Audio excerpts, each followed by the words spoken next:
here. Today we're talking Here Be Monsters Challenge E. Yes, finally. But guys, remember the dirty Distaggio double diamond DDDD base that I used on A, B, and C? Challenge A, B, and C works super awesome, troopless, it's so easy. And here's one of my guildmates using it with higher level walls. Well, I mentioned in the video that I thought maybe I took a screenshot of who inspired the base, and here it is, X Highwind X.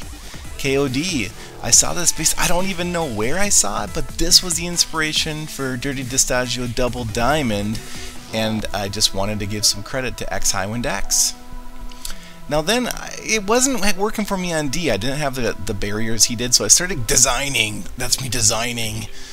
And I came up with the God Fuzzy. Guys, the God Fuzzy base. Oh, it works so good on D.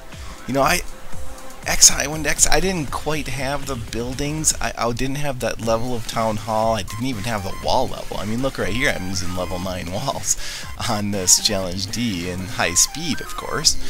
And, you know, I didn't have 5 towers, and his base is awesome, and I'm sure it's awesome still, and it was definitely a base I lived in for an extremely long time, and for me that's like 2 weeks. Me having the same base for 2 weeks is a long time.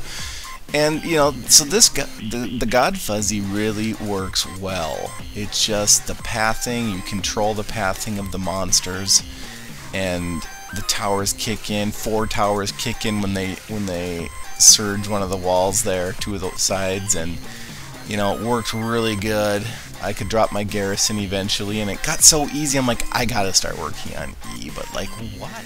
And last night, Leary93 reached out, showed me his open design. It's sort of like a inward focused Busky, and I'm like, no, that couldn't work, and you know, it did. I don't think it would work, so I closed it down and came up with this. It's super similar in terms of tower placement. I went with the double ring structure, and I beat E. First attempt using Leary93's base, just a modified version, but it wasn't consistent for me, and I thought about back to the Sand 7 video on the Busky defense, and you know, this double diamond, what's not to love about that, you know? Come on, I love double diamonds, as we all know, and Sand 7's video covers this way better than I could. I'm not gonna cross cover it, just go check out his video because it's a really awesome base. And you know, way back when I actually created this base, and I was running it against D, and it wasn't working for me, and you know, and then Sand 7's base looked something like this. I think he recently changed it, but then I saw PhinalHour's video on YouTube for farming E. I was like, what am I gonna do here? I gotta beat E, and you know, my Busky version wasn't quite working for me way back when, and you know, I saw a lot of Sand 7 videos, but he's way above me. He's got 5 towers, he's got higher level heroes, higher level everything, essentially. So it's like, I can't just, you know, a lot of people copy Sand 7's designs, but they don't quite have the infrastructure, the levels of the buildings to really, you know, achieve what he achieves and how he farms. So, you know, I saw PhinalHour's video, which is excellent. I'm going to link to both Sand 7's Busky defense video and also PhinalHour's video on farming E, because this is almost pure straight up the PhinalHour placement of all the towers in the south there. Now my vaults are higher level than my relic hall and hero altar, so I put those down there by the towers, and this is almost in pure form his setup in it, and I gotta give him a whole lot of credit. It's a really good Busky design, if you will. Kind of the Busky PhinalHour variant, and I can't complain. That was such a great video to see, and this was last night that I watched all these videos and was chatting with Leary93 a couple days back, and you know, it all just came so quickly, and so I made a couple changes later, as I'll show you, but I wanted to make it more B52, so I did a video on the B52 Busky, which is a variant of mine where I moved the vaults next to the towers, and this was way before anyone was doing that. They were just doing the stacked diamonds, and I saw Sand 7's video where he explained the defense. He's using stacked diamond. That same night I watched his video, I built the image you saw in the screenshot a little while ago and moved those vaults next to the block of walls because I just needed to. I was at the level where I could not have my towers alone. I needed some buffer. And, you know, and almost simultaneously, like, everyone did that. I don't know if it was my video. I highly doubt it was my video, but, you know, everything happens so simultaneously in this game. It's like, it's kind of hard to see who came first, but it doesn't really matter. It's just we're all supporting the game and making videos and sharing what we do, and we all learn from one another, and we don't really care about credit. And I mean, I try to give as much credit as I can, but yeah, I'm definitely following the lead of the Busky design.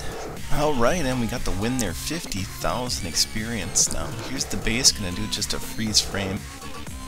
So it's pretty pure and simple PhinalHour design there, and I needed it more B52, more bomber-like.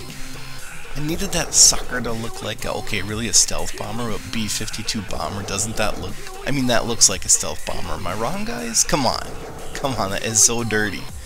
So I had to do it. So I had to come back to this. It didn't really take many changes, obviously. It's still the same core design. It's just, I felt like giving an kind of a toss back to my super early design where I put the vaults by the walls, and it looks so cool. I did a couple little subtleties too with that little spacing in front of the right vault there in the left tower. There's a little bit of a space right there. Every now and then I think that space, when people get trapped in that wedge up there, that wall wedge by that griffin is right by it, there's a little, right above where that griffin was, there's a little sort of a V formation, and sometimes they come up and crush through 4 level 10 walls because of that little space there. They think, oh well, it's maybe easier for me to go through there, and I thought that was kind of a interesting little twist on the design. And so here's the B52 Busky PhinalHour variant. Okay, that name's getting long, so I'm calling this the B52 Busky because I still feel it's super similar to my design, but the tower placement is totally PhinalHour. So, and dirty up, by the way. Dirty up, come on now. It works great, you know. I mean, I can't explain it any better than San7 did in the Busky defense video. All the monsters path just where you need them to, allowing you to control where they go and who they hit first. So like this wave E5, which is, by the way, monstrous, you would think. I got 3 heroes here, guys. 3 heroes. There's no way I'm going to beat this, right? But look how they aggroed on that top tower, so they're going straight to that, not to my heroes. My Spirit Mage just stand there forever and do nothing.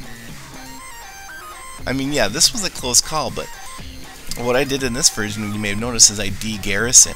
Each tower only has 1 hero. Again, this was a tip picked up from the PhinalHour video where he only has 1 hero in his garrison. It's a ninja, which is the pain in the ass to level, so I can see why I use ninja.